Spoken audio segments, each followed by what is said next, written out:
Nous vous souhaitons la bienvenue sur la toile de notre émission Marche victorieuse. Nous sommes très heureux de vous avoir encore très nombreux pour suivre encore nos vidéos. Nous voulons vraiment que vous puissiez liker, partager et abonnez-vous tout en n'oubliant pas d'activer la notification de la cloche en bas de la vidéo. Soyez richement bénis. Je veux ce matin vous entretenir sur un petit sujet concernant la nature du chemin que nous devons emprunter.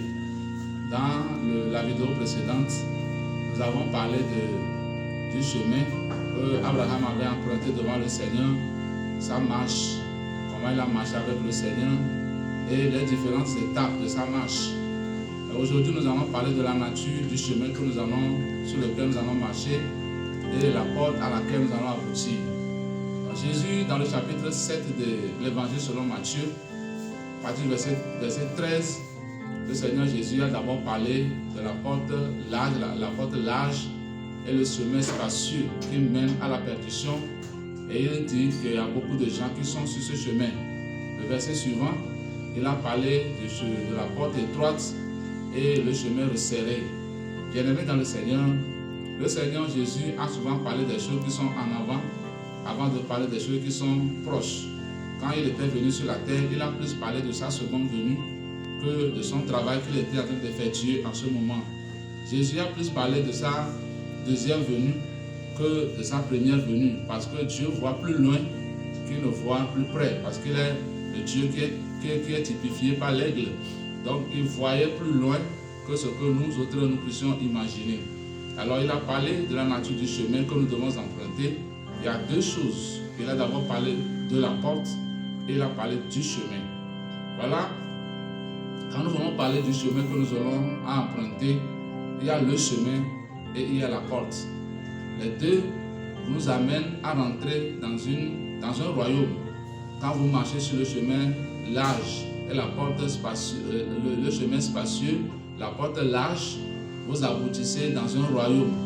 Quand vous marchez également sur le chemin resserré et la porte étroite, vous aboutissez également dans un royaume.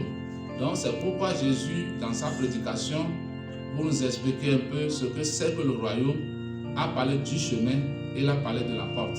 C'est pourquoi généralement, beaucoup de gens pensent qu'une fois que vous levez vos mains devant un homme de Dieu et vous confessez Jésus, vous êtes déjà sauvé. Bon, ça, il y a un point d'interrogation. Bon, c'est le langage de la parole de Dieu qui déjà, avec les mains levées, peut déjà présager ou peut déjà anticiper votre salut. Mais le vrai salut demande un chemin à parcourir. Et quand vous parcourez le chemin, vous allez atteindre la porte qui vous mène dans le royaume de Dieu. Dans la parole de Dieu, le Seigneur nous a montré dans la nouvelle alliance qu'il allait contracter avec Israël, tel que cela a été stipulé dans Jérémie 31, verset 31, et également dans le chapitre 36 d'Ézéchiel.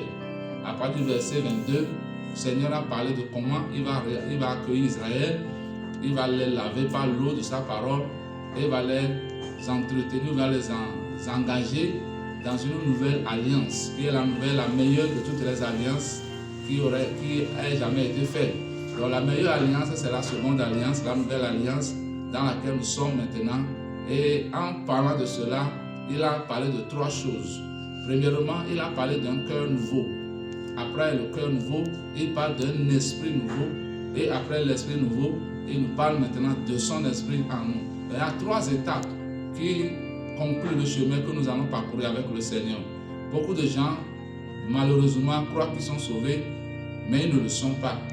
Et beaucoup de gens aussi doutent de leur salut, alors qu'ils sont sauvés. Donc l'enseignement selon lequel quelqu'un, déjà qu'il a levé les mains devant le pasteur et il a confessé Jésus, il est déjà sauvé. Cet enseignement-là, il y a un point d'interrogation. Parce qu'il y a toujours quelque chose que nous devons comprendre. Il y a le chemin à parcourir. Donc quand vous parcourez le chemin étroit ou bien le chemin resserré, il y a quelque chose qui est enclenché. Il y a un processus qui est engagé. Donc déjà le ciel vous voit comme un candidat qui est engagé à rentrer dans le royaume. Mais vous devez marcher selon les processus et les procédures du chemin avant d'atteindre le royaume de Dieu.